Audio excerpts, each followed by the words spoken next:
Hello and welcome to this first look exploring session looking at the tragedy of Nero, printed in 1624, I believe, and so produced sometime prior to that. But the dating range could potentially be quite wide, but it's probably relatively close to its printing date. And that's about all I know about it, really. It's a play. There's some people, they say words, and we're going to find out what those words are with this team of readers. So reading today, Poppaea, second Roman, Flavius, servant, Cornutus, and Epaphroditus is... Aliki, Chapple, actor and translator, currently in Greece. Reading Antonius, third Roman for most of the play, Nero, Seneca, and Piso is... Lois Potter in London. Reading Petronius, fourth Roman, Tigellinus, and Scaevinus is... Alan in Suffolk. And reading Nymphidus, first Roman, Lucan, and Neophilus is... Hi, I'm Lynn. I'm a college composition teacher. I'm coming to you from the northwestern United States. And I'm your host, Robert Crighton. I will be reading Milichus, and I will be back up third Roman later on. I'll also be reading stage directions and generally keeping us moving forward. We've got a reasonable amount of text to do this session, packing this into 2 videos rather than 3. So we're going to dive straight into Act 1, Scene 1. No prologue as far as we're aware. Enter Petronius, Arbiter, and Antonius, Honoratus.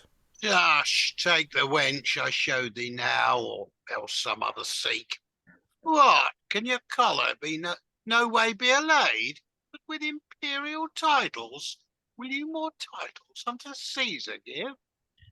Great are thy fortunes, Nero, great thy power, thy empire limited with nature's bounds. Upon thy ground the sun doth set and rise, the day and night are thine. Nor can the planets wander where they will, see that proud earth that fears not Caesar's name. Yet nothing of all this I envy thee, but her, to whom the world unforced obeys, whose eyes more worth than all it looks upon, in whom all beauties nature hath enclosed, that through the wide earth or heaven are disposed. Indeed, she steals and robs each part of the world, with borrowed beauties to inflame thine eye. The sea to fetch a pearl is dived into. The diamond rocks are cut to make her shine. To plume her pride, the birds do naked sing. When by Anansi in a homely gown. Homely, i' faith. Aye, homely in her gown. But look up on her face, and that's set out with no small grace. No veiled shadows help. Fool, that hadst rather with false lights and dark beguiled be, than see the wear thou buyest. Poppaea, royally attended, passes over the stage in state. Great queen, whom nature made to be her glory, fortune got eyes and came to be thy servant. Honor is proud to be thy title. Though thy beauties do draw up my soul, yet still so bright, so glorious is thy majesty, that it beats down again my climbing thoughts. Why, true, and other of thy blindness thou seest. Such a one to love thou darest not speak unto. Give me a wench that will be easily had, not wooed with cost and being sent for comes. And when I have her folded in mine arms, then Cleopatra she or Lucrece is. I'll give her any title. Yet not so much her greatness and estate my hopes dishearten, as her chastity. Chastity, fool, a word not known in courts. Well may it lodge in mean and country homes, where poverty and labour keep them down. Short sleeps and hands made hard with Tuscan wool. Never comes to great men's palaces, where ease, riches, stirring thoughts beget. Provoking meats and surfeit wines inflame, where all their settings forth be wooed, and wooed they would not be, but to be won. Will one man serve Poppaea? Nay, thou shalt make her as soon contented with an eye. And enter Nymphidus to them.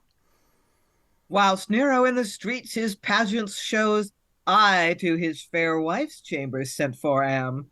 You gracious stars that smiled in my birth, And thou, bright star, more powerful than them all, whose favoring smiles have made me what I am, thou shalt my God, my fate and fortune be. Exit Nymphidus. How saucily young fellow enters the empress' chamber. Ay, and her too. Antonius, knowst thou him? What? No, the only favourite of the court. Indeed, not many days ago thou mightest have not unlawfully asked that question. Why is he raised? That have I sought in him, but never piece of good desert could find. He is Nymphidius' son, the freed woman, which baseness to shake off he nothing hath but his own pride. You remember when Gallus, Celsus, and others too, though now forgot, were great in Poppaea's eyes? I do, and did interpret it in them an honourable favour. She bare virtue, or parts like virtue. The cause is one of theirs, and this man's grace. I once was great in wavering smiles of court. I fell because I knew, since I have given my time to mine own pleasures, and would now advise to these two, to mean and safe delights. The thighs are soft, the sheep's back covereth, as that which crimson and with gold adorned. Yet cause I see thy restrained desires cannot their own way choose. Come thou with me. Perhaps I'll show thee means of remedy. And they exeunt. So we've got I think by this point actually a fairly conventional way of doing exposition, which is have two people come on and say, I don't know why I'm telling you this, but let's have a chat about things. How could you not know this living in the court, etc. But then we also have direct address. I mean, Nymphidus, when they come on, basically has to turn to the audience and go, I'm off for a bit of nookie. That's basically what he's doing there. I'm assuming that's an aside. I assume he's not going on and talking to himself or to just or actually to them. I mean, that's assuming what's going on there. Lois.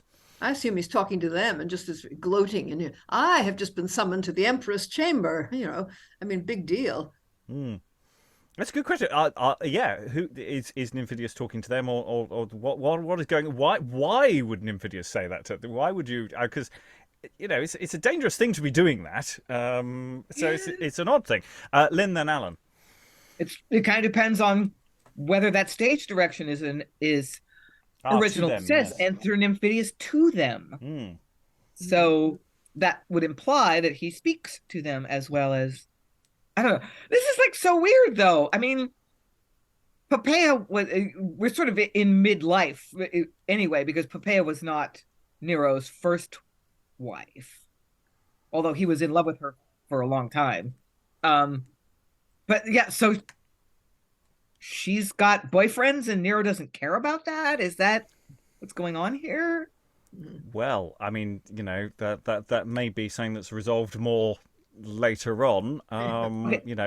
We do know the court, or at least versions of this period in history, the court is supposed to be very decadent and full of all sorts of things. But whether the play is pushing it quite that far that he knows or not is a question. Back to Lynn before I go to Alan. Yeah, I'm sort of laboring under the handicap of maybe knowing a little bit too much about the history, because Nero divorced his first or second wife or whatever to marry Poppaea. He was in love with her his whole life. And when she died, in childbirth or something like that, he had all this, monuments erected to her and stuff. So, but maybe that's not how the play is going to portray the relationship, and so I'm confused. Yes, and I say it depends on how much the history that this is working off is on the more scandalous rumour side of history than perhaps a more straight bat approach, which certainly at the period this play is being written, there's a lot more emphasis on some of the more questionable rumours that are turned out as fact so that because frankly they're a better story. There's a reason why people turn again and again to the stuff that people are throwing around as political theatre, which may or may not be literally true. Alan. Yeah, I read that, or I saw that speech as being he was talking to them. And to a certain extent, he's an Erebus. He's recently been promoted. And the other two, it would appear their stars are not in the ascendant. And to a certain extent, I've been summoned to the Emperor's there. Yeah. Yeah, that feels good. Okay, we've got a sense of where we are. Let's take another scene in. Act 1, Scene 2. Enter 2 Romans at several doors. Whither so fast, man? Whither so fast? Whither? But where your ears do lead you to Nero's triumphs and the shouts you hear. Why, comes he crowned with Parthian overthrow, and brings he Vologes with him, chained? Parthian overthrown? Why, he comes crowned for victories which never Roman won. For having Greece in her own arts overthrown in singing, dancing, horse race, stage playing, never, O Rome, had never such a prince. Yet have I heard our ancestors were crowned for other victories. None of our ancestors were like him. Nero, Apollo, Nero, Hercules. Hark, how the applauding shouts do clear the air. This idle talk will make me lose the sight. Enter 2 Romans more to them. Whither go you? All's done in the Capitol, and Nero, having there his tables hung and garlands up, is to the palace gone. Ah, 'twas beyond wonder. I shall never see, nay, I never look to see, the like again. 1808 crowns for several victories, and the place set down, where and in what and whom he overcame. That was set down on the tables that were borne upon the soldiers' spears. Oh, made and sometimes used to other ends. But did he win them all with singing? Faith, all with singing and with stage playing. So many crowns got with a song. Did you mark the Greek musicians behind his chariot, hanging down their heads, shamed and o'ercome in their professions? Oh, Rome was never honoured so before. But what was he that rode in the chariot with him? That was Diodorus, the minstrel that he favours. Was there ever such a prince? Oh, Nero Augustus, the true Augustus. Nay, had you seen him as he rode along with an Olympic crown upon his head and with a Pythian on his arm, you would have thought, looking on one, he had Apollo seemed, on the other, Hercules. I have heard my father oft repeat the triumphs which in Augustus Caesar's time were shown upon his victory over the Illyrians, but it seems it was not like this. She could not It could be not be like like this. Oh, Nero, Apollo, Nero, Hercules. Exeunt the 2nd, 3rd, and 4th Romans. The 1st Roman remains. Whether Augustus' triumph greater was, I cannot tell. His triumph cause, I know, was greater far, and far more honorable. What are we, people, or our flattering voices that always shame and foolish things applaud, having no spark of soul? All ears and eyes, pleased with vain shows, deluded by our senses, still enemies to wisdom and to goodness. And exit 1st Roman. We'll go straight on into Act 1, Scene 3. Enter Nero, Poppaea, Nymphidus, Tigellinus, Epaphroditus, Neophilus, and others. Now, fair Poppaea, see thy Nero shine in bright Achaea's spoils, and Rome in him.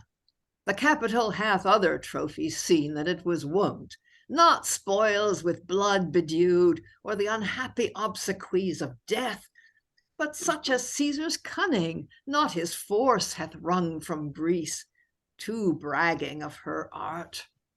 And in this strife, the glory's all your own. Your tribunes cannot share this praise with you. Here your centurions have no part at all. Bootless your armies, and your equals were. No navies helped to bring away this conquest. Even Fortune's self, Fortune, the queen of kingdoms, that's war's grim valor graces with her deeds, will claim no portion in this victory. Not Bacchus, drawn from Nysa down with tigers, curbing with viny reins their wilful heads, while some do gape upon this ivy thirst, some on the dangling grapes that crown his head. All praise his beauty and continuing youth. So struck, amazed, India with wonder, as Nero's glories did the Greekish towns, Elis and Pisa and the rich Mycenae, Junonian Argos, and yet Corinth, proud of her 2 seas, all which o'ercame did yield to me their praise and prizes of their games. Yet in your Greekish journey do we hear Sparta and Athens? The 2 eyes of Greece neither beheld your person nor your skill, whether because they did afford no games, or for their too much gravity. Why, what should I have seen in them? But in the one, hunger, black pottage, and men hot to die, thereby to rid themselves of misery. And what in the other, but short capes, long beards, much wrangling in things needless to be known, wisdom in words, and only austere faces. I will not be Aeschylus nor Solon. Nero was there where he might honor win, and honor hath he won, and brought from Greece those spoils which never Roman could obtain, spoils won by wit and trophies of his skill. What a thing he makes it to be a minstrel. I praise your wit, my lord, that chose such safe honors, safe spoils, won without dust or blood. What, mock ye me, Poppaea? Nay, in good faith, my lord, I speak in earnest. I hate that heady and adventurous crew that go to lose their own, to purchase but the breath of others and the common voice, them that will lose their seeking for a sound that by death only seek to get a living, make scars their beauty, and count loss of limbs the commendation of a proper man, and so go halting to immortality. Such fools I love worse than they do their lives. But now, Poppaea, having laid apart our boastful spoils and ornaments of triumph, come we, like Jove from Phlegrae. O giant-like comparison. When, after all this fires, wandering darts, he comes to bathe himself in Juno's eyes. But thou, than wrangling Juno, art far more fair, staining the evening beauty of the sky, or the day's brightness, shall make glad thy Caesar, shalt make him proud, such beauties to enjoy. Exeunt everyone apart from Nymphidus. Such beauties to enjoy were happiness, and a reward sufficient in itself, although no other end or hopes were aimed at. But I have other. 'Tis not Poppaea's arms, nor the short pleasures of a wanton bed that can extinguish mine aspiring thirst. To Nero's crown by her love I must climb. Her bed is but a step unto his throne. Already wise men laugh at him and hate him. The people, through his minstrelsy, though his minstrelsy doth please them, they fear his cruelty, hate his exactions, which his need still must force him to increase. The multitude, which cannot one thing long like or dislike, being cloyed with vanity, will hate their own delights, though wisdom do not.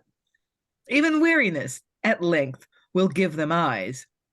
Thus I, by Nero's and Poppaea's favor, raised to the envious height of a second place, may gain the first. Hate must strike Nero down, love make Nymphidus way to a crown. And exit. So we're getting an interesting sort of mixture of opinions. We've got some Romans who really, really love the show. The show is great. And at least one Roman who is at least openly going, yeah, but it wasn't really a triumph, was it? In previous times, triumphs were because you had to do something very specific. There is a definition to what a triumph is for, and when you're allowed to hold them. And people get really cross if they've done something that's deserving of a triumph and they don't get one, and vice versa. And it was a thing, though much shop worn by Nero's time. So that's really nice. And then, of course, we get the other side of the coin, Nero himself coming through and going, well, wasn't I great? And people coming back with different opinions, and again, sometimes turning to the audience to express a different one, especially someone who has designs. So, yeah, it's laying all sorts of little things on the line here. Thoughts on the room? It's good company so far. I'm liking this. It's laying out a lot of plot and world building for those who don't know their history, and doing it quite clearly. I know who most of the people are, even if they're not, they're characters who are just sort of placeholders for things. But yeah, there's some nice stuff going on here. I'm enjoying this history play. I'm waiting for someone to wave. For other thoughts, something to bounce from. Lois. Yeah, well, I find it a very effective opening, and it's quite nice to have the contrasting voices, and then just at the end of this thing, there's somebody who wants to kill him. So great, plenty of tension. Yeah. Yeah, it set lots of hairs running, and of course, odds on, even if you don't really know the history of these things, it's called the Tragedy of Nero, and spoilers, but things won't go well. Aliki, then Lynn. I mean, toppling the emperor by getting into bed with his wife seems a really weird plan to me, I have to say. This isn't a society in which women had a great deal of power. She's not the kingmaker here. So, I don't really buy it, but sure, it's effectively done. I wasn't sure when I was reading the second Roman if he was being sarcastic. I mean, I sort of assumed he was and read him that way. And then I thought, hang on, this is a very risky set of things to be saying if he's being snide. Maybe not. I think that maybe there was some ambiguity there, maybe not. I mean, it is interesting that. Lois. Yeah, Poppaea's relationship with Nero seems a bit odd. She may just be teasing him, but she almost seems rather nasty at times. Some of those snide remarks. Yes, you did really well, and you stayed out of everything that was at all dangerous, didn't you, dear? He wonders whether she's making fun of him. She says, "Oh no." Yeah. Yes, she's skating on really thin ice there as well, considering what she's also up to. I mean, it's really interesting that saying that interestingly does happen at sort of the top of power structures as well, when people think they have more power than they actually do, and they can delude themselves into thinking that power will stay with them forever. Lynn. Yeah, in the Romans scene, I think second, third, and fourth Romans are sort of caught up in the spectacle, and because the first Roman is the one that remains on stage to say, I don't know whether Caesar's triumph was bigger, but I know his reason for having a triumph was more legitimate. And it's just like we live in these decadent days where people are celebrated for the performing arts rather than for military conquest. So, and I think that the original audience would have had a vague sense of this hierarchy of values that the ancient world had, where military prowess was very much valorized, and the arts are nice, but that's really kind of Greek and effeminate, and Rome always had a really ambivalent relationship with Greece. We're the manly men, and we conquered Greece, but they were always sort of envious of Greek civilization and Greek culture, why they kind of stole it wholesale. So this opening really reflects that system of values pretty clearly. So yeah, that's working. And also ignores the fact that an awful lot of Greek culture was born out of war and struggle and the kind of things that Romans were doing themselves. I mean, even things like the theatrical performances, were incorporated demonstrations of booty taken in war, and some of the best seats in the house were given to orphans from the wars and things like that. There's huge. It was actually tied in quite explicitly with war. Aliki. Yeah, I mean, also at this point, Athens has been essentially a colony of Rome since the late Republic. So, if the ruler next door, who is fairly genially and benignly ruling you, turns up at all of your contests, you're not going to go, yeah, sure, actually our poets are better than you, go home. You get second prize. No, that's not happening. Yeah. Okay, let's complete the act then. Act 1, Scene 4. Enter Seneca, Scaevinus, Lucan, and Flavius. His first beginning was his father's death, his brother's poisoning, and wife's bloody end. Came next his mother's murder, closed up all. Yet hitherto he was but wicked, when the guilt of greater evils took away the shame of lesser, and did headlong thrust him forth to be the scorn and laughter of the world. Then first an emperor came upon the stage, and sung to please carmen and candle sellers, and learned to act, to dance, to be a fencer, and in despite of the majesty of princes, he fell to wrestling, and was soiled with dust, and tumbled on the earth with servile hands. He sometimes trained was in better studies, and had a childhood promised other hopes. High fortunes, like strong wines, do try their vessels. Was not the race and theatre big enough to have enclosed thy follies here at home? Or could not Rome and Italy contain thy shame, but thou must cross the seas to show it? And make them that had want to see our consuls with conquering eagles waving in the field. Instead of that, behold an emperor dancing, playing on the stage, and what else but to name were infamy. Oh, Mummius, oh, Flaminius, you whom your virtues have not made more famous than Nero's vices. You went o'er to Greece, but to other wars, and brought home other conquests. You, Corinth and Mycenae, overthrew, and Perseus' self, the great Achilles' race, o'ercame, having Minerva's stained temples, and your slain ancestors of Troy revenged. They strove with kings, and king-like adversaries were even in their enemies made happy. The Macedonian courage tried of old, and the new greatness of the Syrian power. But he, for Philip and Antiochus, have found more easy enemies to deal with. Purpuus, Parmenes, and a rout of fiddlers. While the begging minstrels by the way he took along with him, and forced to strive, that he might o'ercome, imagining himself immortal by such victories. The men he carried over were enough to put the Parthian to his second flight, for the proud Indian taught the Roman yoke. But they were Nero's men, like Nero, armed with lutes and harps and pipes and fiddle cases, soldiers to the shadow trained, not to the field. Therefore they brought spoils of such soldiers worthy.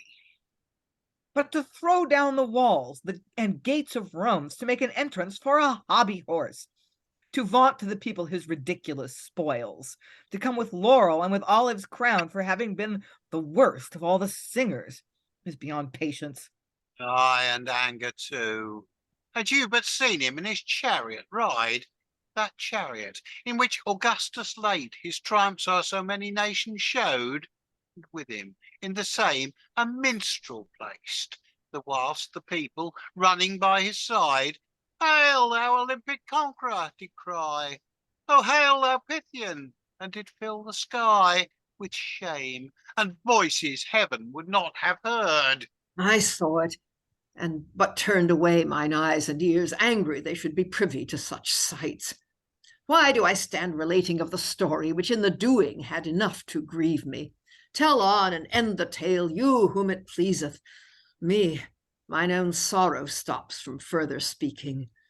Nero, my love doth make thy fault and my grief greater. Exit Seneca.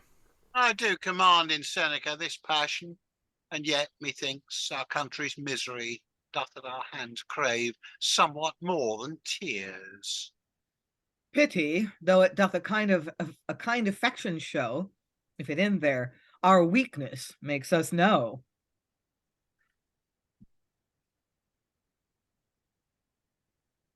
Let children weep, and men seek remedy. Stoutly and like a soldier, Flavius, yet to seek remedy to a prince's ill, seldom, but it doth the physician kill. And if it do, Scaevinus, it shall take.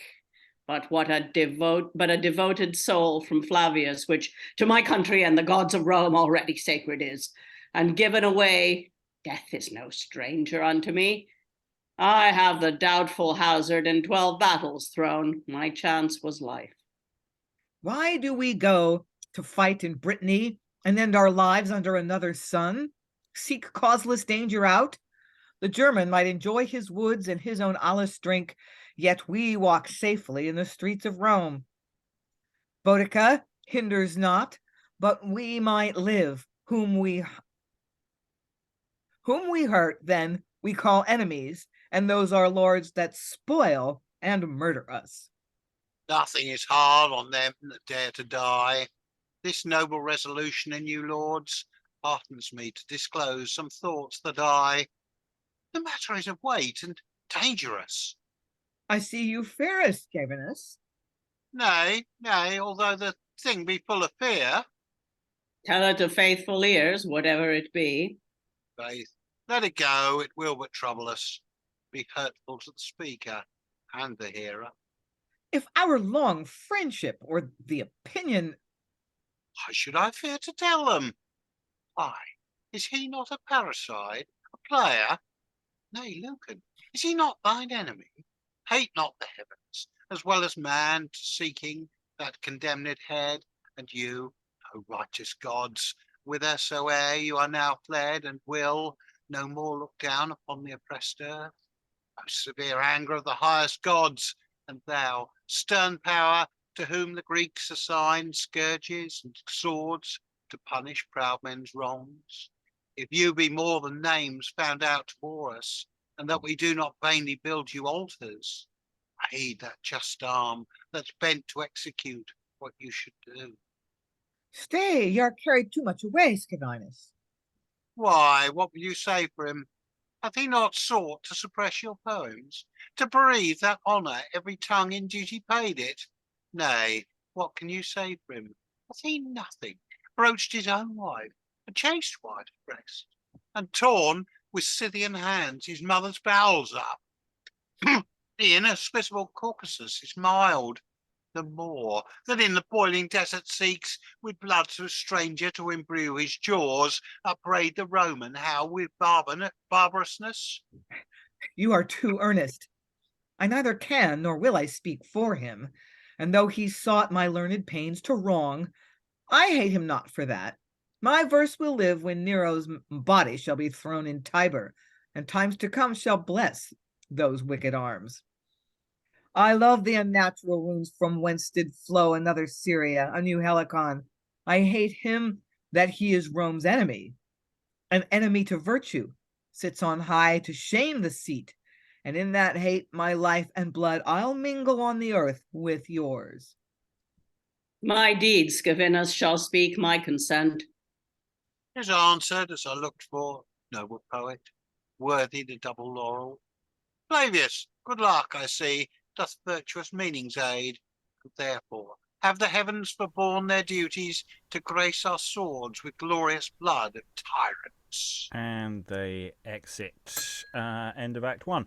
So I mean, it has to be said, I found that quite opaque. I think they're plotting to murder Nero, but it took me a while to sort of go, are they? I mean, it's sort of because it starts off with Seneca going, oh God, I tried to bring him up well, because Seneca was his tutor at one point, and Seneca who goes on to write some plays we've read in translation.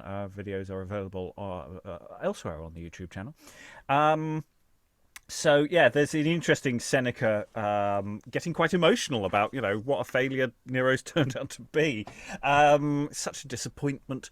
And then once he's gone, we have this slow sidling up to the question, which at the end is made quite explicit. Grace our swords with glorious blood of time. It's quite explicit there, but until that last line, I wasn't really sure. Because, I suppose it's dramatically necessary because, of course, you don't want to be discussing murdering the emperor if you're not really sure the person with you is up for it. So they're sort of sidling around it. I think that's possibly more effective with rehearsal and in performance than it read cold. But it's quite opaque. It's the first scene where I've gone, ooh, might trim that back a bit. Lois. Yeah, I mean, I was thinking of the same thing about the sidling up bit. I think that could be quite effective. In fact, people sort of talking past each other, and I've got something to say. Nah, maybe I better not say it. Yeah, you go ahead and say it. It reminds me of something else, which I won't mention here. But another scene of two conspirators also trying to feel each other out.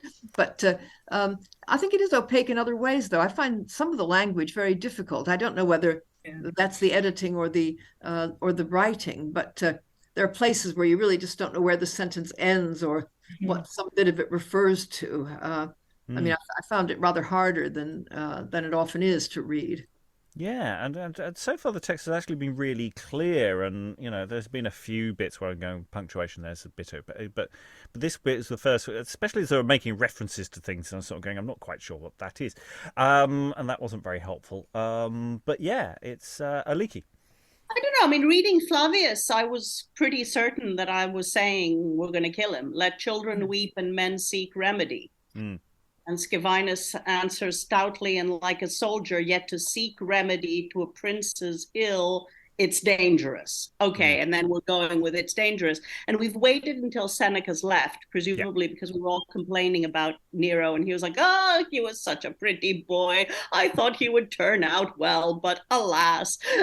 It does suggest that he's the one who's gone off crying, is that his passion actually includes tears, and it's really interesting because it has this whole culture, and it did have this toxic masculinity all the way through it. This play is equating all these things about what is masculine, manly behaviour and what isn't, and that's sort of part of the problem with that they're addressing, because in many ways attacking Nero for enjoying a good show and doing presumably terrible poetry and all the rest of it. Frankly, there are worse things Caesars can do.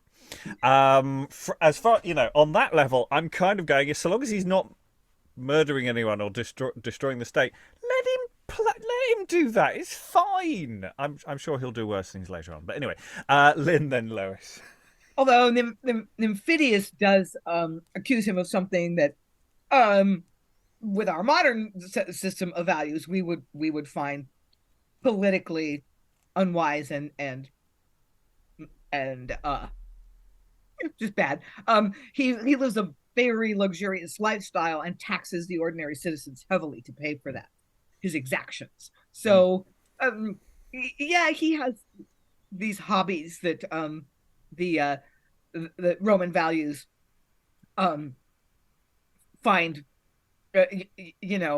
sort of low end and not honorable and not dignified. But he's also just kind of bad at his job. He's playing and not ruling. I think you get the feeling that like he's just sort of compulsively attention seeking and a terrible administrator.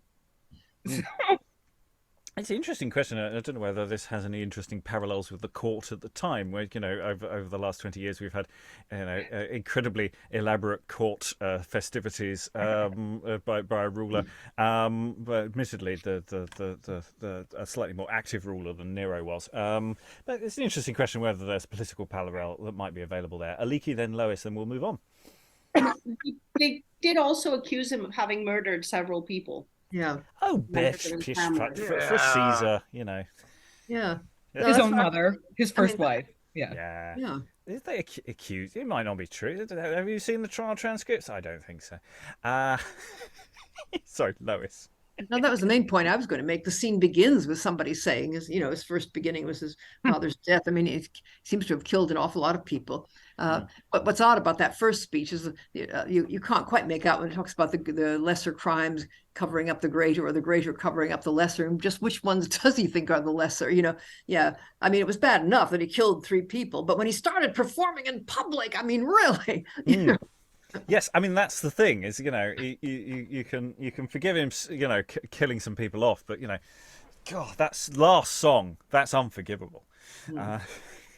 Yeah, I mean I wonder if the effect of the play is really to make us feel like, well, everybody has crap values, that his enemies express so little concern about his murderousness and his heavy taxes and just that he's kind of a bad emperor.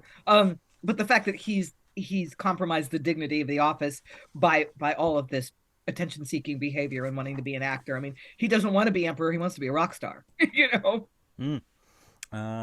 Okay. Well, we'll dive into Act 2 now. We'll run a couple of scenes back to back. Act 2, Scene 1. Enter Petronius. Here waits Poppaea, her Nymphidus coming, and hath this garden and these walls chose out, to bless her with more pleasures than their own. Not only arras hangings and silk blades are guilty of these faults we blame them for. Somewhat these arbours and yew trees do know, whilst your kind shades you to these night sports show. Night sports, they're done in open day, and the sun seeth and envieth their play. Hither have I lovesick Antonius brought, and thrust him on occasion so long sought, showed him the empress in a thicket by, her love's approach waiting with a greedy eye, and told him, if he ever went to prove doubtful issue of his hopeless love, this is the place and time wherein to try it.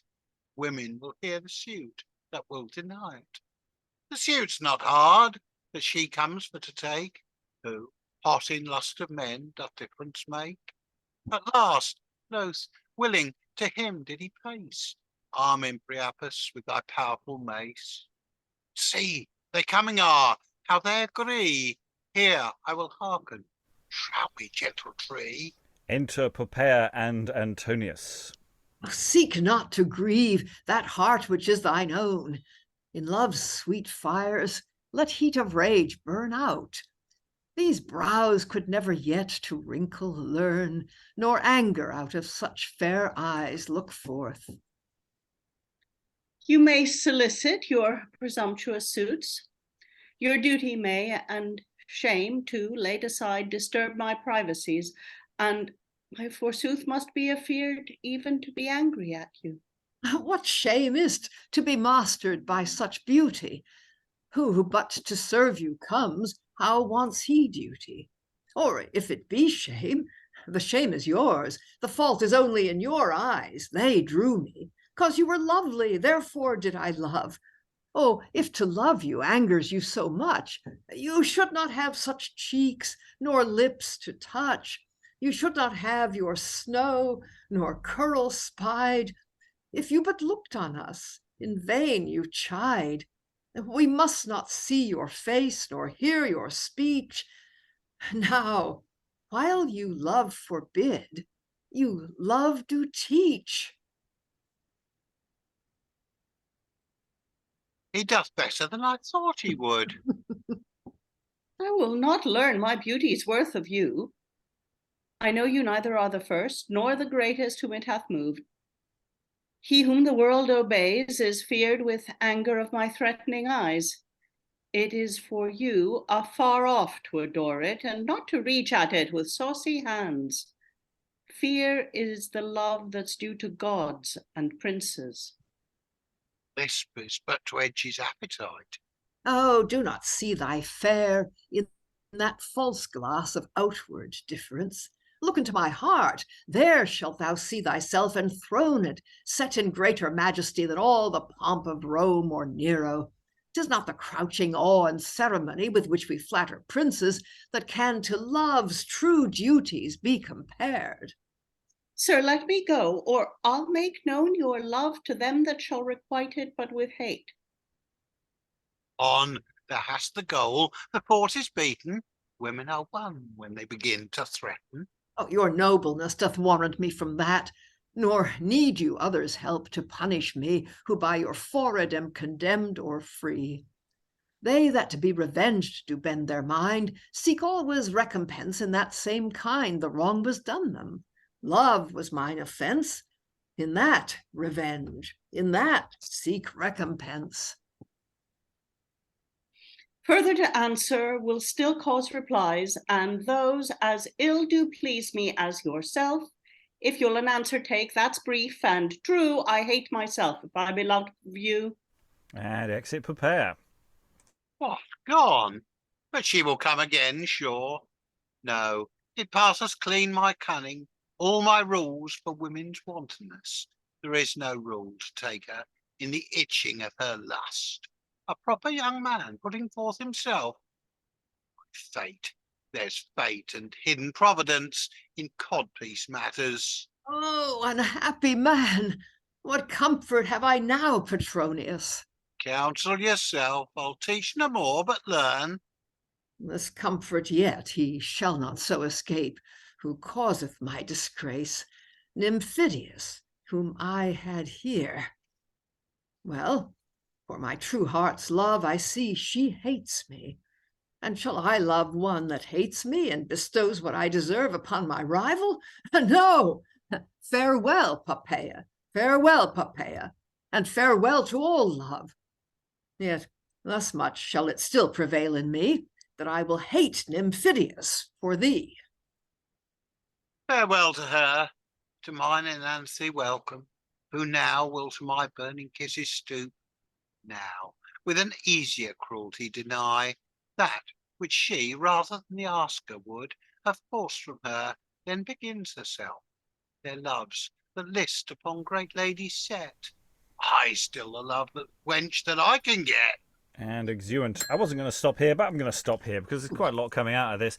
So Petronius is sort of the, I don't know, negging love guru to Antonius in this situation here. Antonius, it's not a good argument he makes to Poppaea. I mean, I'm not surprised Poppaea refuses him beyond everything else. It's your fault I'm in love with you. Always goes down so well. I suspect even then, not even just now. And you've got this Petronius stuff from the aside. One aside, I did like his aside when he doth better than I thought he would. I did like that aside, but then he also starts saying things that are just really obnoxious. And yeah, so yeah, it's interesting how these two function here. You know, whether we're supposed to like them particularly. I don't think we really are, actually. There's something quite pathetic about them. Even one who's more confident than the other is also sort of quite objectionable. I suspect even was then. I'm curious to see where this is going, really, because I don't really know how they fit in the history. Don't tell me if you know. Any thoughts before we move on, Alan? Yeah, I mean, I just see Petronius as being a slightly older, rather cynical, world-weary courtier who knows his star's beginning to fade and basically has no qualms about stirring things. Yeah, I mean, it might be genuinely trying to. You know, he did try to persuade him earlier. Go for someone more on your level, mate. And which is good advice, actually. In this particular instance. Yeah, I can't visualize them either. I don't know how old they are. I don't really know how they fit in here. There's all sorts of options here where casting it slightly shifts how they function within the play. And until we know how they end in the play, I don't quite know how to answer that thought. Anyway, I wasn't going to pause here, and I'm not going to pause any longer. We will move on. Act 2, Scene 2.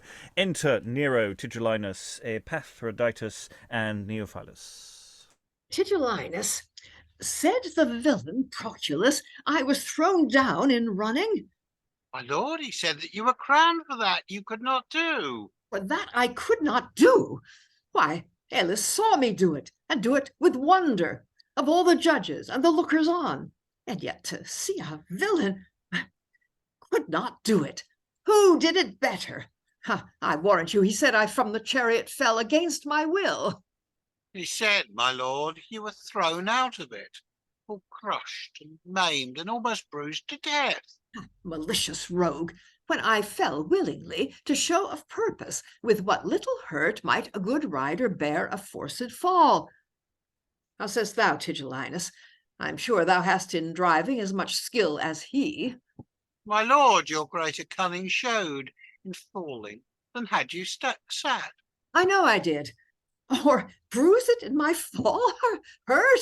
I protest I felt no grief in it. Go, Tigellinus, fetch the villain's head. This makes me see his heart in other things. Fetch me his head. He ne'er shall speak again. Okay, exit Tigellinus.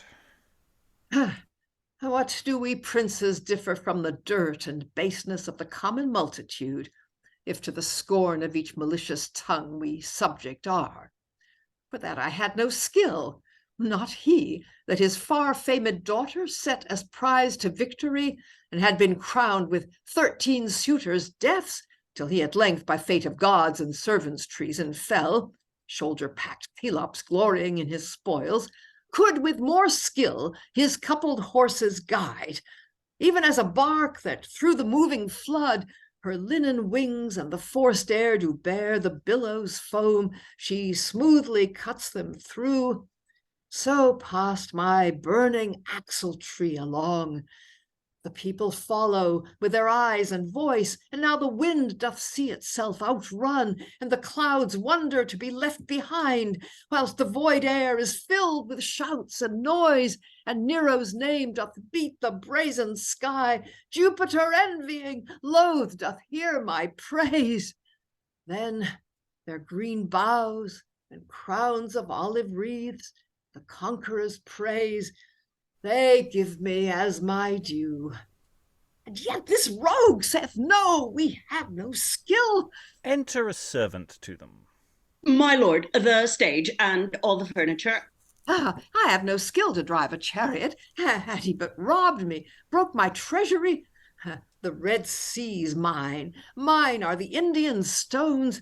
The world's mine own. And cannot I be robbed? Spitefully they undermine my fame to take away my art. He would my life as well, no doubt, could he told how. Enter Tigellinus with Proculus's head.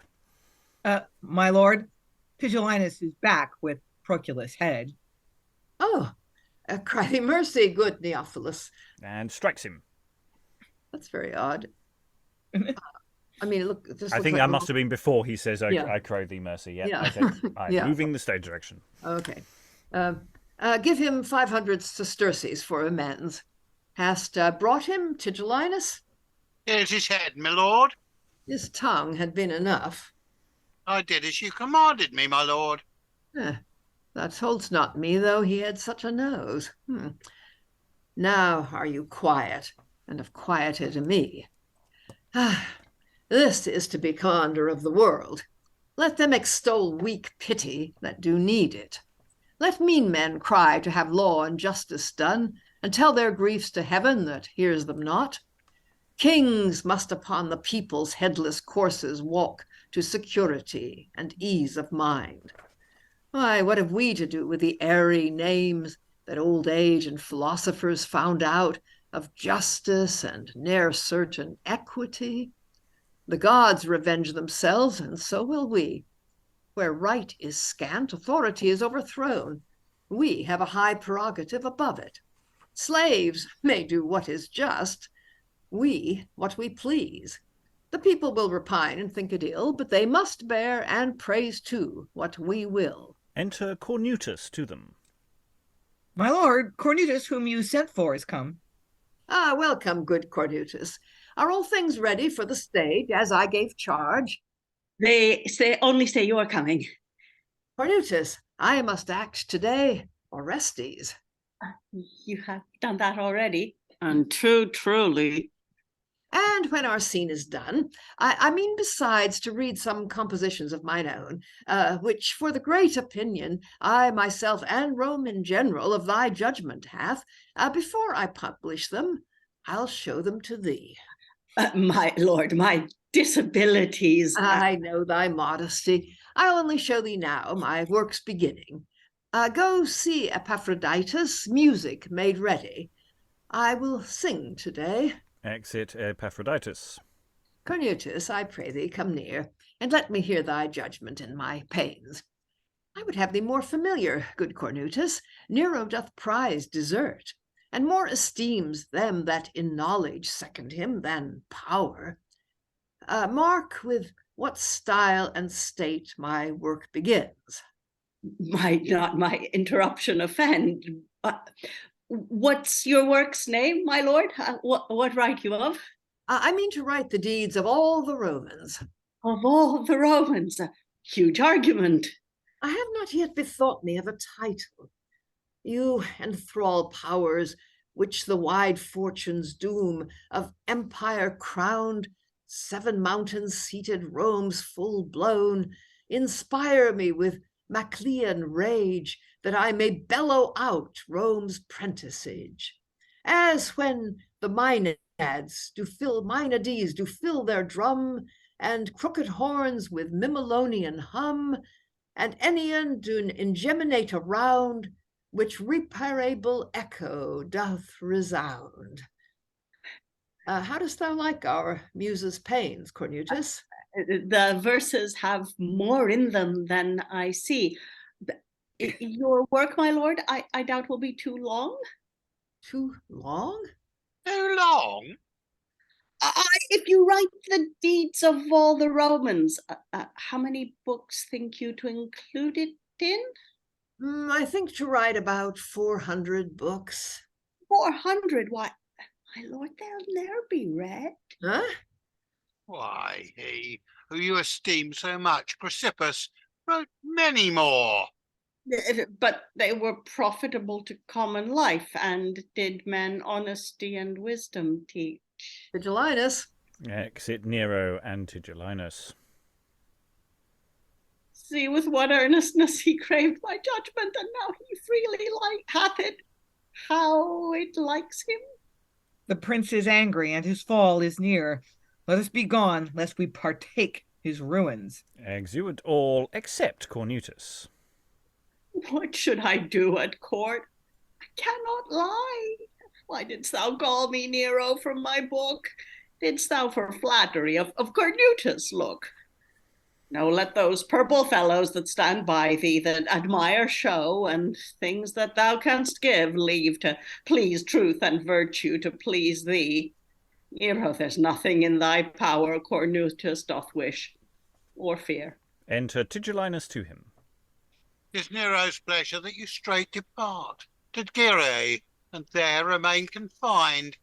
Thus he, out of his princely clemency, has death, your due, turned but to banishment. Why, Tigellinus? I have done. On your peril go, or stay. Exit Tigellinus.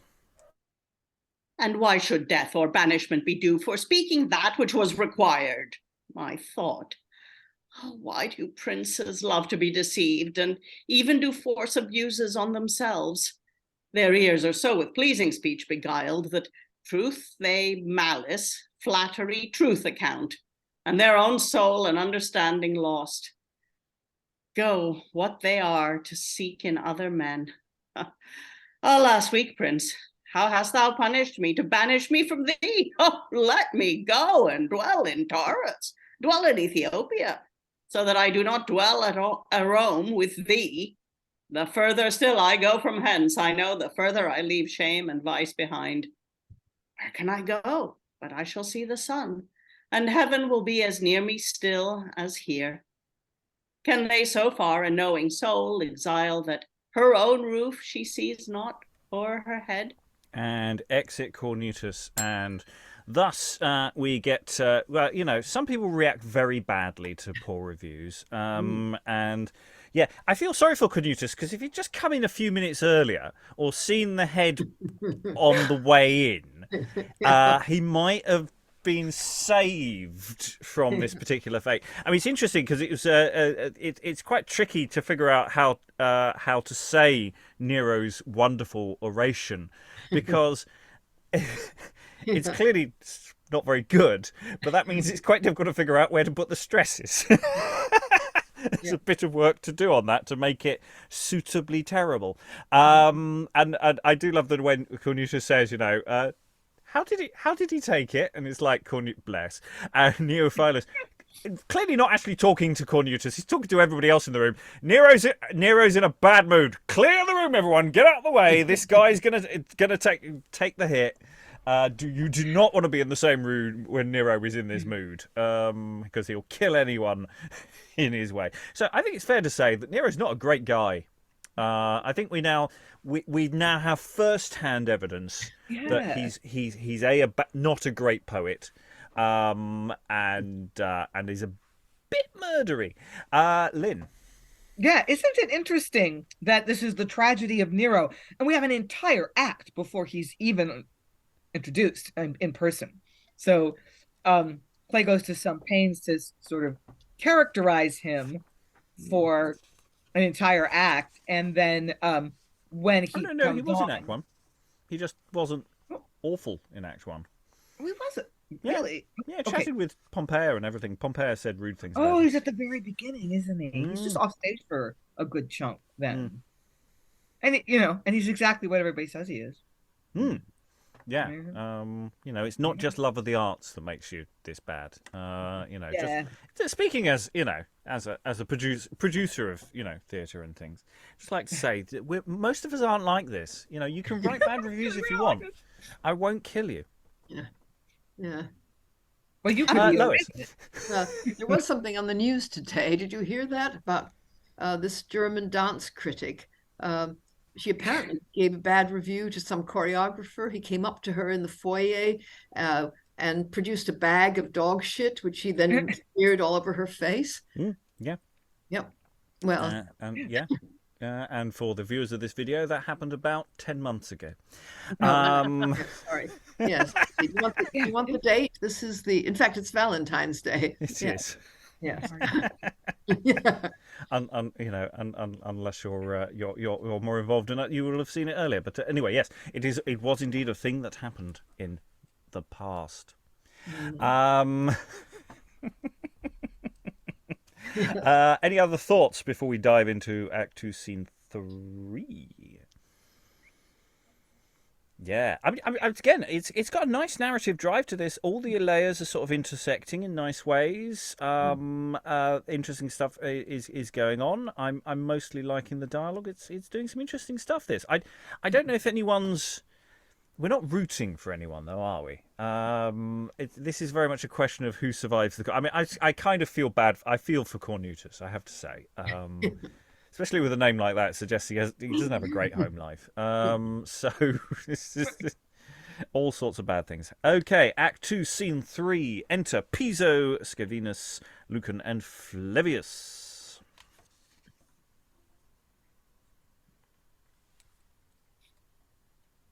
Piso first, I think.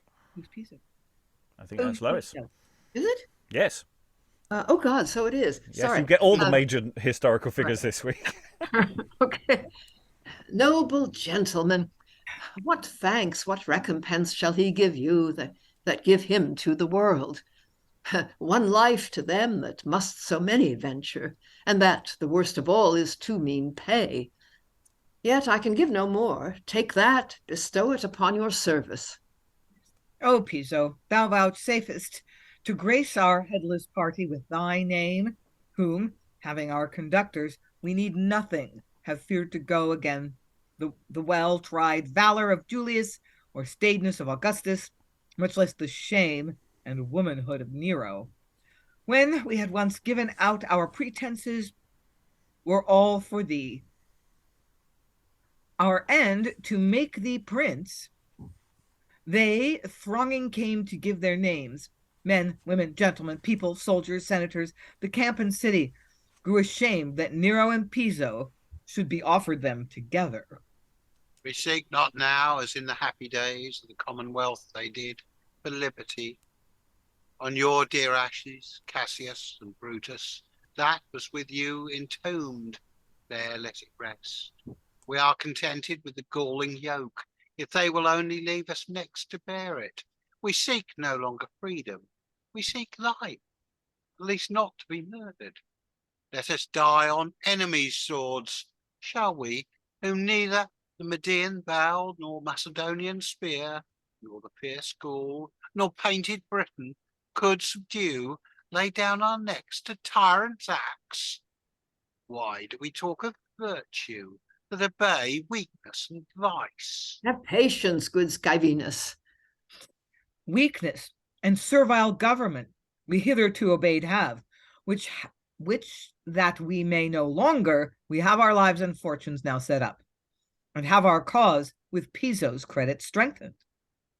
Which makes it doubtful whether love to himself or Nero's hatred hath drawn more unto us. I see the good thoughts you have of me, Lord. Let's now proceed to the purpose of our meeting. I pray you, take your places. Let's have some paper brought. Who's within? Enter Milichus to them. My lord? Some ink and paper. Exit Milichus, and enter again with ink and paper. Who's that, Scaevinus? 'Tis my freedman, Milichus. Is he trusty? Aye, and for great matters as we are about. And those are great ones. I ask not that we mean to need his trust. I gain hath great sovereignty or servile minds. Oh, but my benefits have bound him to me. I, from a bondman, have his state not only advanced to freedom, but to wealth and credit. Milichus, wait in the next chamber till we call. And Milichus not so much exits as hides himself. The thing determined on our meeting now is of the means and place, due circumstance as to the doing of things. 'Tis required, so done, it names the action. I wonder what makes this new resort to haunt our house when wanted. Lucius Piso is come hither, or Lucan when so oft as now of late.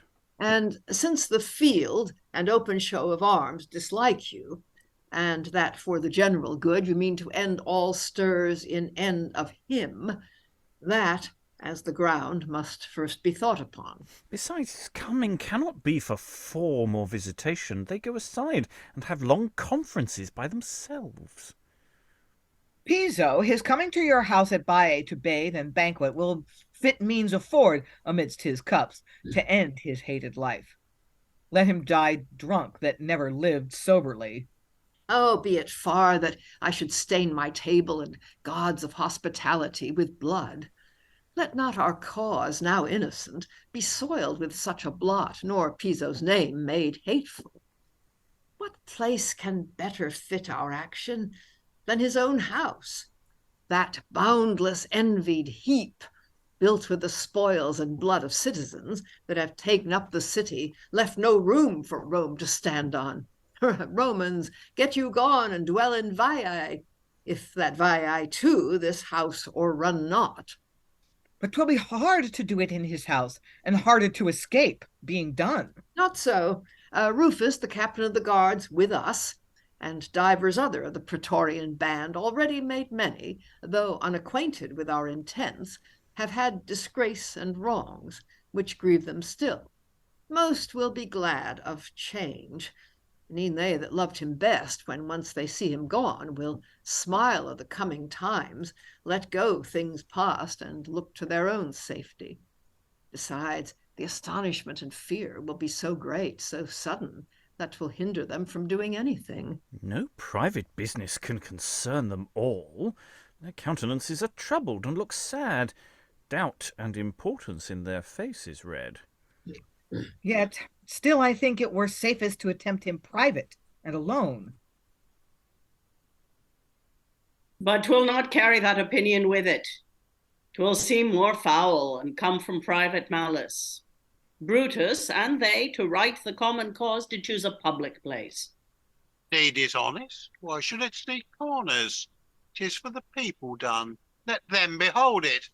Let me have them a witness of my truth, and love to the commonwealth. The danger's greater, so is the glory. Why should our pale counsels tend with a fear rather than virtue calls them? I do not like these cold considerings. First, let our thoughts look up to see what is honest. Next, to what is safe. If danger may deter us, nothing that's great or good shall e'er be done. And when we first gave hands upon this deed, to the common safety we our own gave up. Let no man venture on a prince's death, how bad soever, with belief to escape. Despair must be our hope, fame our reward, to make the general liking to concur with others, or even to strike him in his shame, or, as he thinks, his glory on the stage, and so truly make it a tragedy, when all the people cannot choose but clap so sweet a close, and 'twill not Caesar be that shall be slain, a Roman prince. 'Twill be Alcmaeon or blind Oedipus. And if it be of public matters, 'tis not like be to talk or idle fault-finding, on which the coward only spends his wisdom. These are all men of action and of spirit, and dare perform what they determine on. What think you of Poppaea, Tigellinus, and other instruments of the court? Were it not best at once to rid them all? In Caesar's ruin, Antony was spared. Let's not our cause with needless blood disdain. One only moved, the change will not appear, when too much license given to the sword, though against ill, will even good men fear. Besides, things settled, you at pleasure may, by law and public judgment, have them rid. And if it be but talk of the state, 'tis treason. Like it they cannot, that they cannot do. If seek to mend it and remove the prince, that's highest treason. Change his counsellors, that's alteration of the government, the common cloak that treason's muffled in. If laying force aside, to seek by suit and fair petition to have the state reformed, that's tutoring of the prince, and takes away his person. This is sovereignty. Barely in private talk to show dislike of what is done is dangerous. Therefore the action mislike you cause, the doer likes you not. Men are not fit to live in the state they hate. Though we would all have that employment sought, yet since your worthy forwardness, Scaevinus, prevents us, and so nobly begs for danger, be this the chosen hand to do the deed. The fortune of the empire speed your sword. Virtue and heaven speed it. O you home-born gods of our country, Romulus and Vesta, that Tuscan Tiber, and Rome's tower defends, forbidden not yet at length a happy end to former evils. Let this hand revenge the wronged world. Enough we now have suffered.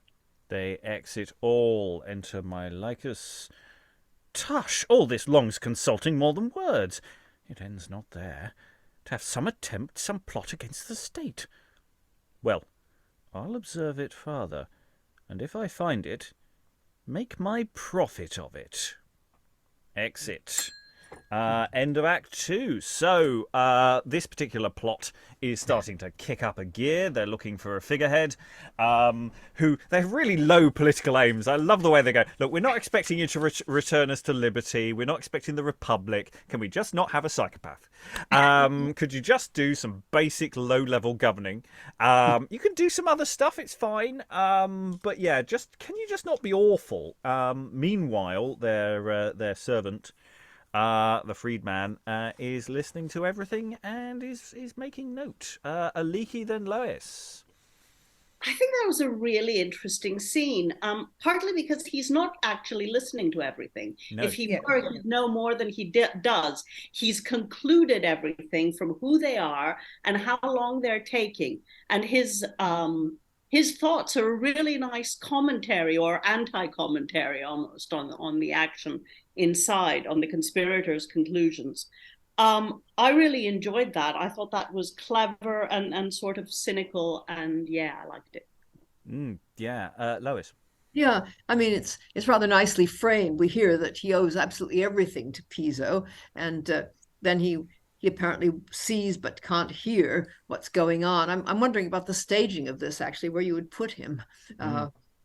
But deduces, as Aliki says, from the nature of the thing, and then says at the end that there's pretty well no way you could talk about your government without being a traitor in some way. Yeah, absolutely. And that's that. Yeah, there's this nice sort of twisted logic to all of that. And we have this not very helpful Latin stage direction, abscondit si, as he hides himself, or so that. But yeah, precisely where and how that functions, and how you get across the fact that you can't quite hear what's being said. It's really interesting. I mean, so far the script's been really helpful in the sense that if we're looking at an audio adaptation, I read a lot of stage directions which were immediately followed by someone explaining what the entrance was or something. So so far it's been really clear what's going on, whereas this is the one scene where I'm going, slight tweak might need to be had, but as a stage show it's working very nicely. Alan. Yeah, I mean, I think in fact Milichus is Scaevinus' freedman, the way I read it on the wording. But yeah, he's half hearing it. And he's doing conventional arithmetic of 2 + 2 = at least 5. Yes, it is my freedman Yeah, from yeah. Scaevinus. Yeah. Yeah. But definitely, he owes one of them some level of Yeah. trust, which he's Yeah. really not going to back up. Yeah. Lynn. I find it really weird that when Lucan asks, okay, we're going to take out Nero, should we take out his wife and some of his allies at court? And Scaevinus says that, no, they spared Mark Antony. We're going to use that as an example. Like, what? You know how that turned out, right? Yeah. Yeah. I mean, that was notoriously a terrible mistake. Yes. Yeah, I think that's the point, because also there's the question in staging it as to what are you filling in with the gap, because this freedman's talking to the audience, presumably the conversation's still going on, though it's sometimes, I don't know whether there's an actual gap or whether they're just frozen, but I just like the idea during that speech, because it's quite a long one, everyone's just going, no, that's a terrible idea. It's just for that moment, I think that'd be quite good.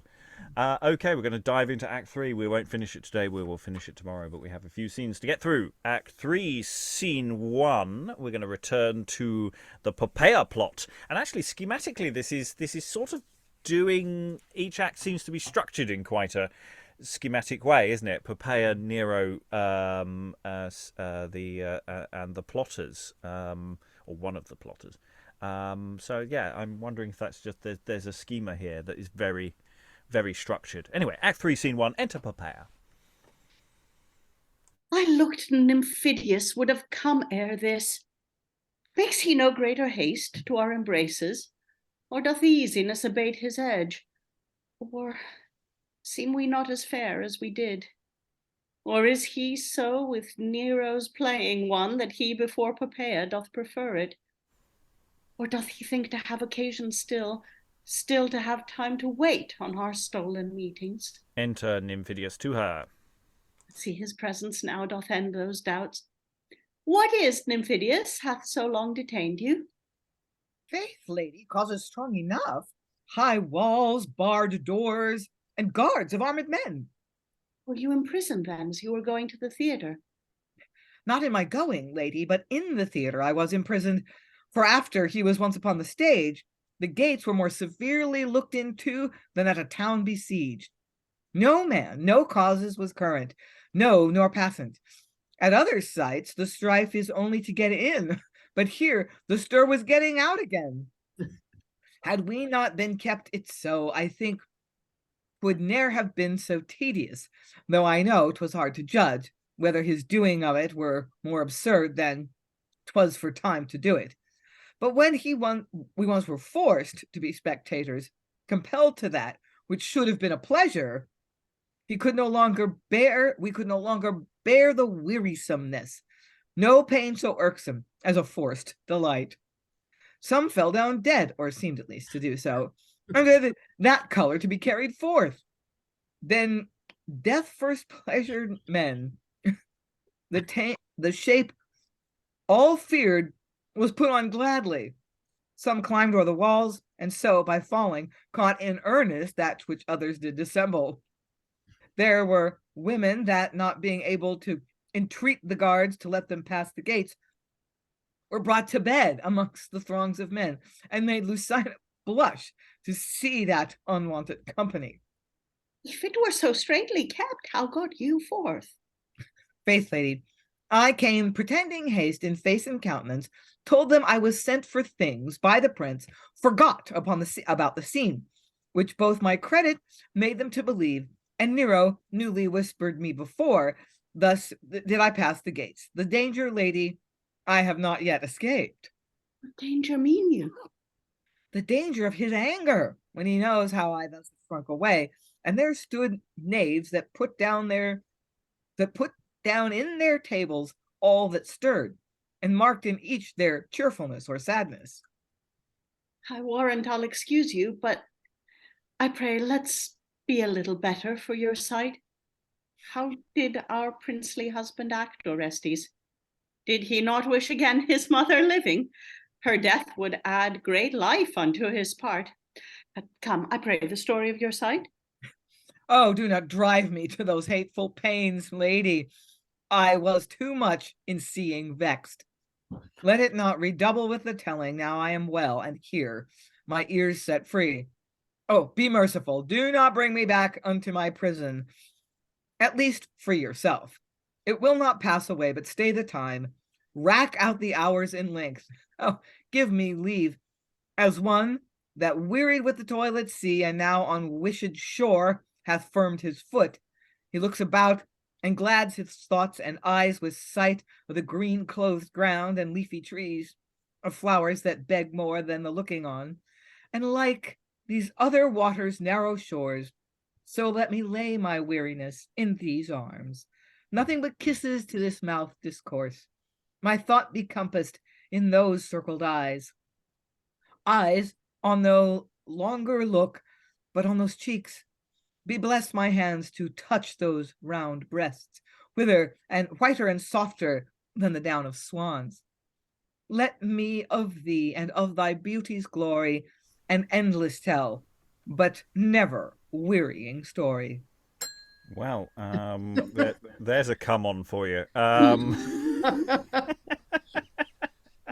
Be blessed my hands to touch those round breasts, whiter and softer than the down of swans. I mean, hey, so things going down at that. I mean, again, as a producer of theatre, it's not best health and safety practice to lock everyone in and bar the doors.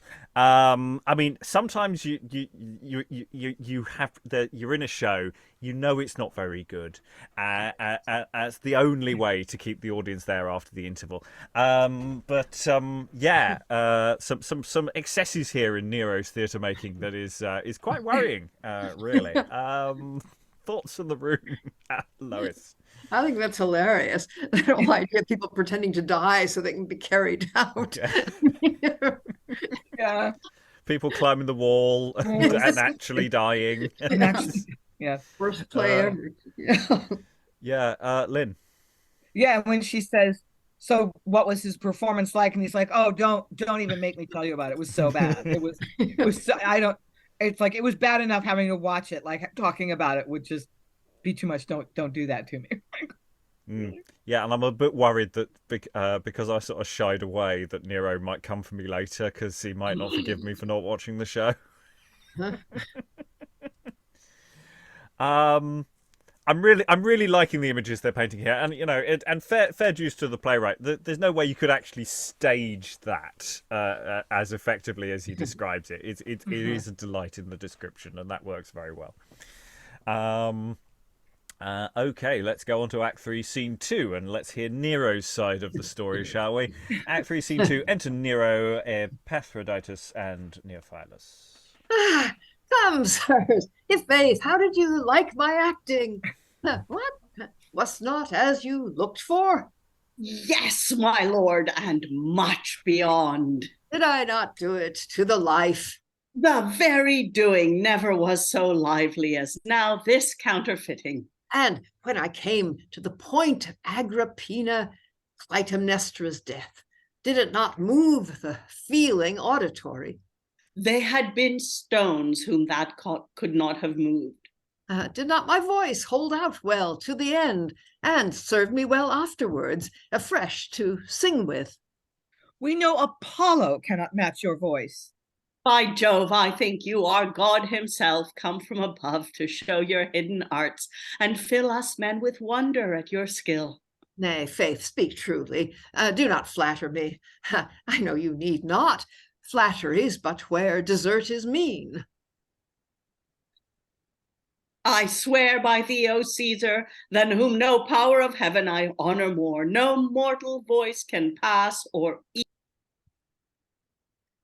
They tell of Orpheus, when he took his lute and moved noble ivory with his touch.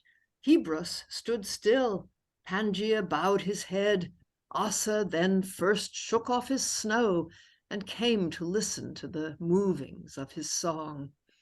The gentle poplar took the oak along and called the pine down from his mountain seat.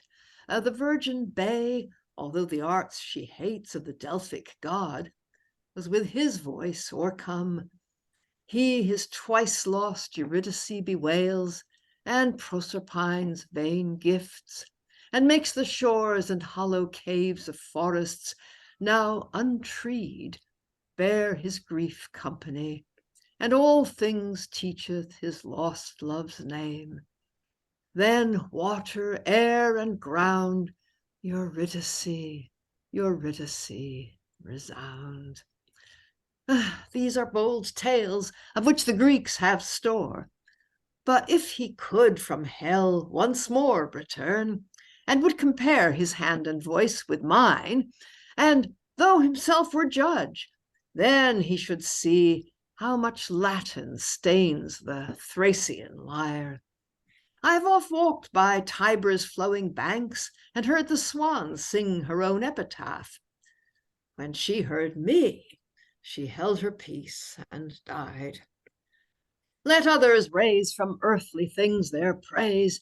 Heaven has stood still to hear my happy airs, and ceases the eternal music of the spheres to mark my voice, and mend their tunes by mine. Oh, divine voice! Happy are they that hear it. Enter Tigellinus to them. Here comes Tigellinus. Come, thy bill. Are they so many? I see I have enemies. If you put Caius in, I saw him frown. And in the midst of the emperor's act, Gallus laughed out, and as I think, in scorn. Vespasian too asleep. Was he so drowsy? Well, he shall sleep the iron sleep of death. And did Thrasea look so sourly on us? He never smiled, my lord, nor would vouchsafe with one applause to grace your action. Our action need not be graced by him. He's our old enemy, and still maligns us. 'Twill have an end. Nay, it shall have an end.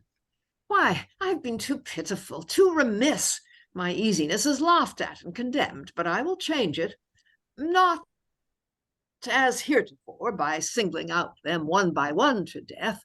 Each common man can such revenges have. A prince's anger must lay desolate, cities, kingdoms consume, root up mankind. Oh, could I live to see the general end, behold the world enwrapped in funeral flame, when as the sun shall lend his beams to burn what he before brought forth, and water serve not to extinguish but to nurse the fire, then, like the salamander, bathing me in the last ashes of all mortal things, let me give up this breath. Priam was happy, happy indeed. He saw his Troy burnt, and Ilium lie on heaps, whilst thy pure streams, divine Scamander, dyed Phrygian blood, and heard the pleasant cries of Trojan mothers. Could I see Rome so? Your majesty may easily, without this trouble to your sacred mind. What may I easily do? Kill thee or him? How may I rid you all? Where is the man that will all others end, and last himself? Oh, that I had thy thunder in my hand, thou the idle rover. I'll not shoot at trees, or spend in woods my unregarded vengeance. I'll shower them down upon their guilty roofs, and fill the streets with bloody burials. But 'tis not heaven can give me what I seek. To you, you hated kingdoms of the night, you severe powers, that not like those above will with fair words or children's cries be won, that have a style beyond that heaven is proud of, deriving not from art a maker's name, but in destruction power and terror show. To you I fly for succor. You whose dwellings for torments are belied must give me ease. Furies, lend me your fires. No, they are here. They must be other fires, material brands that must the burning of my heat allay. I bring to you no rude, unpracticed hands. Already do they reek with mothered blood. Tush, that's but innocence to what now I mean. Alas, What evil could these years commit? The world in this shall see my settled wit. And exit muhahaha. But isn't this an interesting scene, especially following on from the last scene, because the last scene sets up actually a really nice audience laugh moment for Nero coming in, because they've just said, oh my god, the show was terrible, and Nero comes on, how did you like my acting? But of course it all gets so much sinister because Nero has this wonderful Freudian slip, and of course we know he's murdered, or at least within the play world, he's murdered his mother. He's playing Orestes. And then, and when I came to the point of Clytemnestra's death, so he's killing his mother, and he has this moment where he lets it slip out, and then it goes off. But then the whole point of the exercise is to see who was displaying the most enthusiastic displays of emotion, which is the kind of thing you actually see in totalitarian regimes, at say in I think North Korea, where the death of previous leaders, you have these displays of mourning that are massively performative and over the top, and if you're not doing good enough, then you are in trouble. And so that's what's going on here. And that, so many people did not come up to the mark that he's going, no, actually, how do we kill everyone? How do I destroy? And it's not about, I want to rebuild Rome and do some pootling around with architecture. He wants to kill everyone. This is a really interesting take. And it actually has, yes, Nero does a lot of long speechifying, but everybody else in the room is just going, he's just casually talked about killing me. He could at any moment kill anyone in that room, and they're all terrified of him. I think you should have more than two other people in the room, because this is good stuff. Aliki, you were waving. Yeah, partly you said it, but it's quite a difference from the Nero we've seen before, who is certainly vain and has people who have criticized him killed, and then sort of repents, and then sort of doesn't really repent. From all of a sudden, it doesn't matter that he didn't like me, but everybody is going to have to die. How wonderful to see your city destroyed. Lucky old Priam got to see that. Why not me? Just, wow, what a place to get to. And quite suddenly, I think. And it's not like he's been, a good king up until now, but... No, there's a definite progression, and also there is a real thought about how Nero gets to the idea of burning down the city. And it's a really, really nicely structured bit of work there to get to that point and make it feel natural. Lynn? Yeah, and it starts out so funny. I mean, the scene starts out so funny. Nero says, so was my acting everything you expected? And one of his sycophants is like, oh yeah, and more. Yeah. And it's like, but I don't want you to flatter me. No flattery. Right. It's the doing of it. The actual act that you're imitating wasn't as lively as the counterfeiting. Like, basically, I think the subtext there is like, you overacted. Like, so, and there's like these sort of double meanings in his sycophants response. They're so clever and so funny, and then you get to this, like, he's basically kind of having a psychotic episode by the end. What a scene. Want to see? Well, and it's a good place to put an interval. We're not for this session, sadly. We've got another scene to go because of scheduling. But it's a really good place to put the interval. I suspect better than after the next scene. The next scene feels like it might function there, or it might function as a good opener to the second half. Anyway, Act 3, Scene 3. Enter Seneca and Petronius. Petronius, you were at the theatre?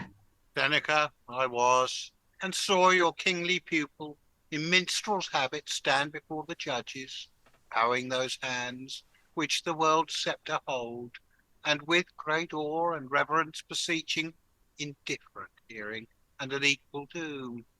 Then Caesar doubted first to be Avon, and so he joined himself to t'other singers, and straightly all other laws of stage observed, as though not, though weary, sat down, nor spit, nor wipe his sweat off, but with what he wore. Meantime, how would he eye his adversaries? How he would seek to have all they did disgraced, traduce them privily, openly rail at them, and them he could not conquer, so he would corrupt with money to do worse than he. This was his singing part, his acting now. Nay, even end here, for I've heard enough. I have a fiddler heard him. Let me not see him as a player, nor the fearful voice of Rome's great monarch now command in jest. Our prince be Agamemnon in a play. Why, Seneca, 'tis better in play be Agamemnon than himself indeed.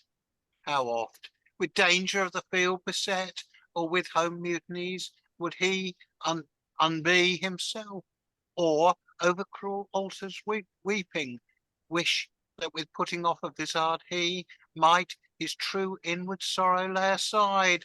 The shows of things are better than themselves. How doth it stir this airy part of us, to hear our poets tell imagined fights, and the strange blows that feigned courage gives. When I, Achilles, here upon the stage, speak honour and the greatness of his soul, methinks I could on a Phrygian spear run boldly and make tales for after times. But when we come to act it in the deed, death mars this bravery, and the ugly fears of the other world sit on the proudest brow, and boasting valour loseth his red cheek. A Roman or two enters to them. Fire! Fire! Help! We burn! Fire! Water! Fire! Help! Fire! Fire? Where? Where? What fire? Oh, round about! Here, there, on every side! The girdling flames doth with unkind embraces compass the city. How came this fire? By whom? Was chance or purpose? Why is it not quenched? Alas, there are many there with weapons, and whether it be for prey or by command, they hinder, nay, they throw on firebrands. Enter Antonius to them, slightly awkward, but never mind. The fire increaseth, and will not be stayed, but like a stream that tumbling from a hill o'erwhelms the fields, o'erwhelms the hopeful toil of the husbandman, and headlong bears the woods. The unweeting shepherd on a rock afar, amazed at hears the fearful noise. So here danger and terror strive, which shall exceed. Some cry, and yet are well. Some are killed silent. Some kindly run to help their neighbour's house, the whilst their own's afire. Some save their goods and leave their dearer pledges in the flame.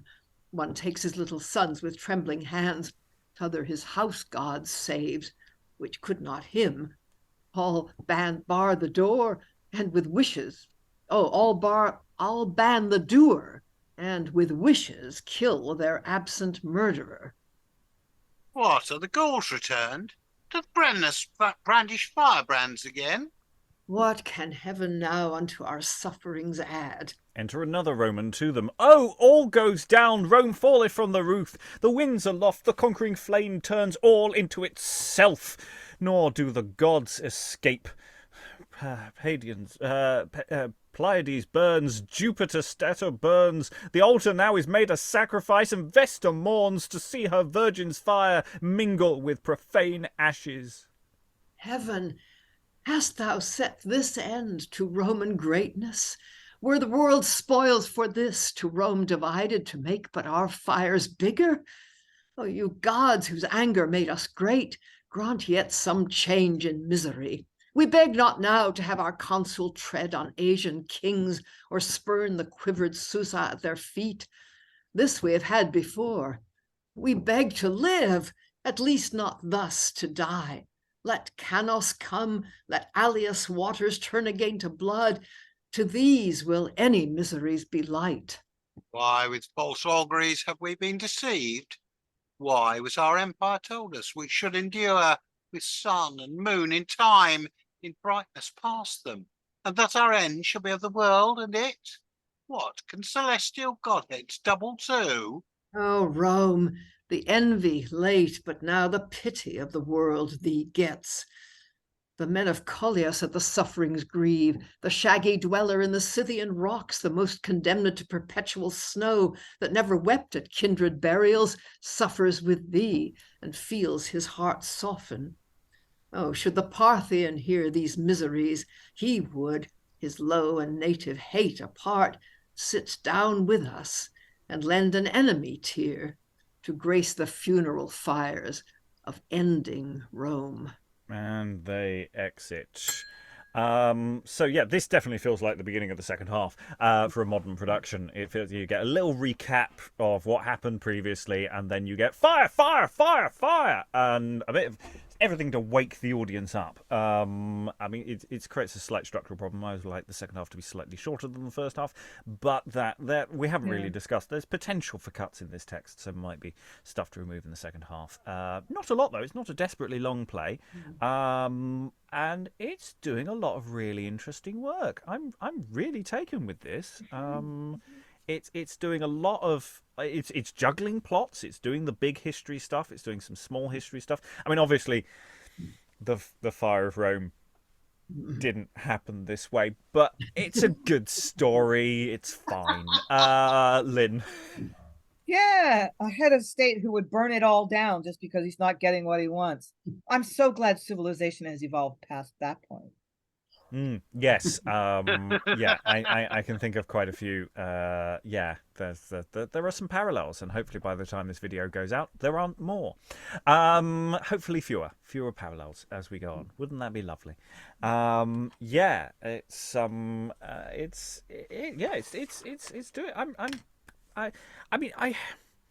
I think there obviously Nero is a great part. There are some really nice speeches. I'm not sure I'm fully engaging wholly with some of the characters in a way that maybe a different play might do. But that doesn't mean that it's anything less than interesting. I mean, I think there is a slight issue with that plot that's going on with the various nobles, etc. That I'm admiring those scenes more than I'm loving those scenes, and they're in a way that the rest of the play I'm really just enjoying. I'm kind of enjoying those elements, but I think that's just a problem that throw some actors at it and maybe a few trims, and that will come out fine on the other side. Because it's not a long play. The scenes are none of the scenes are excessively long. I'm really commending this to the house. I didn't know what to expect. I am pleased so far. Still one more session to go. There's always the curse of the final session that could strike any moment now. But Nero dies, so it ends happily. Spoiler. Sorry for anyone who didn't know. Everybody dies. So yeah, reasonable bet. I mean, he's going to die. We're all mortal. Yeah, I don't know. Maybe they'll go for a fantasist approach, and he'll come out winning at the end, and a whole of human history has been changed. I don't know. Okay, let's head. Any thoughts about that last scene that we just looked at before we go into final thoughts? Otherwise, I'll sort of take it round the room. Seneca's interesting as a figure in this. I do like that sort of. I think they're getting a sense of Seneca quite nicely. I think that's actually reasonably accurate as well, of someone who's been involved and is very disappointed at where everything's going and feels like maybe he feels guilt on some level for where they are. I don't think he actually feels guilt, but maybe somewhere deep down he does. But you can't be held responsible for those other people's actions in that way. Right, Alan, any final thoughts? Yeah, I'm finding it quite balanced. You've got those shocking great speeches for Nero, but it's not absolutely dominant in terms of word count.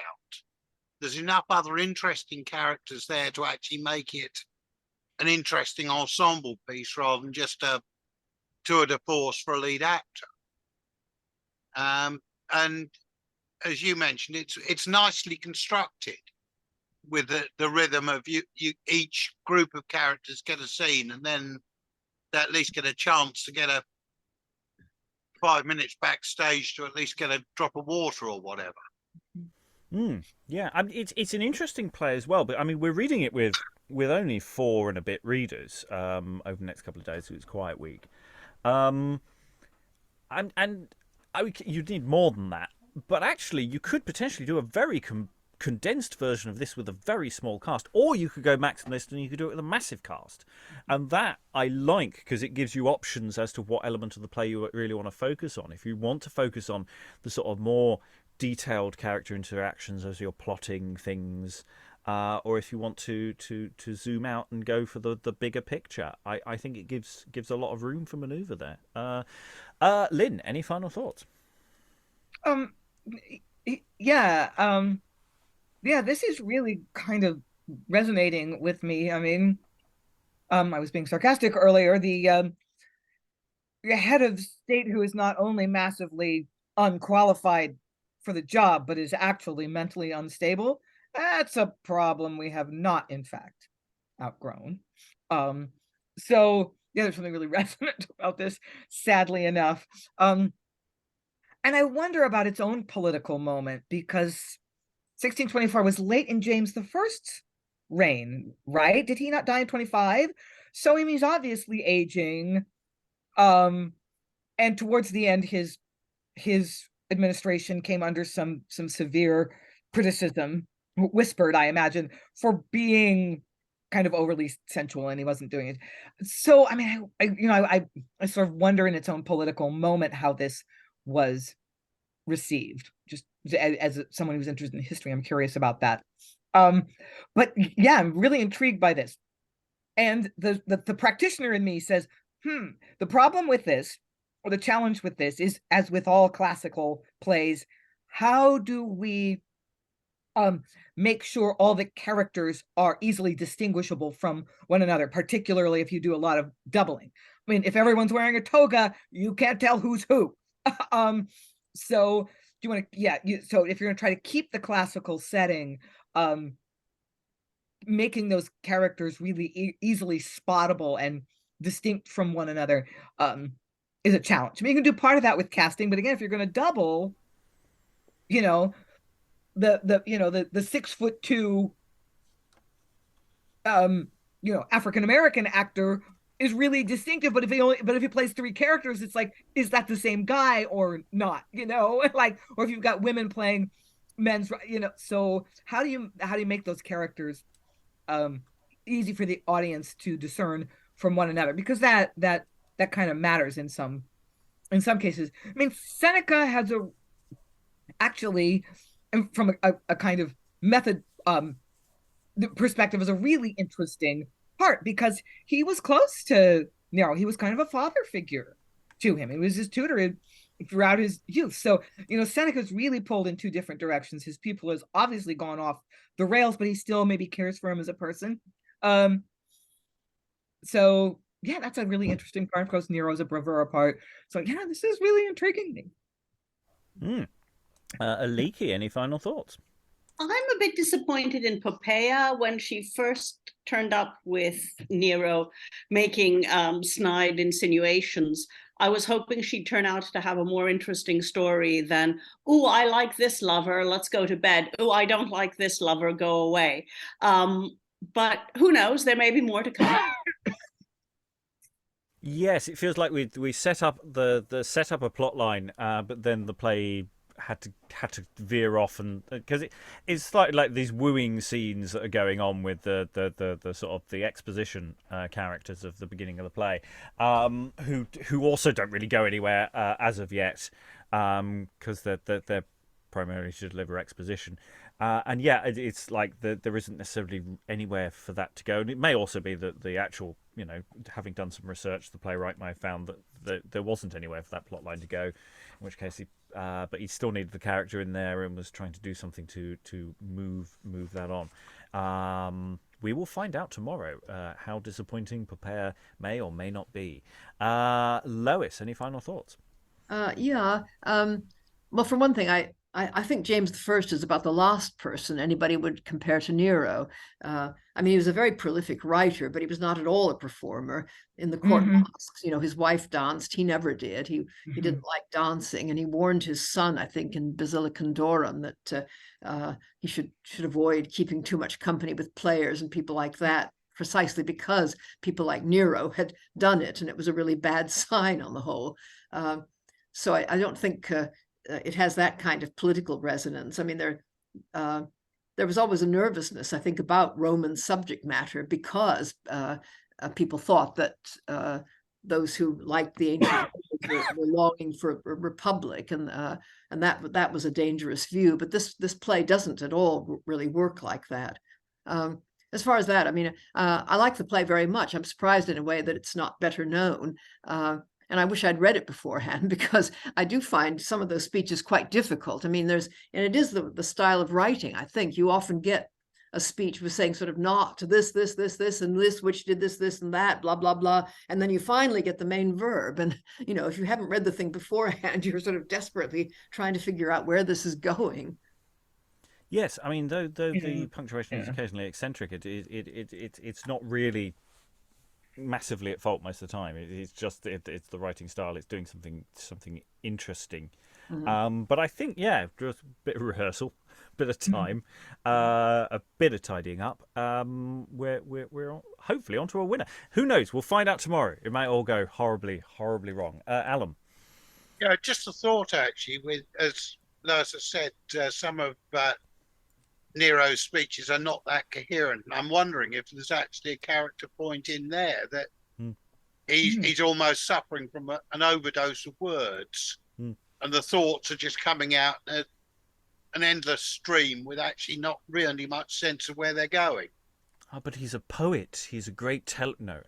Yes, no, I think there's actually a reasonable thing there.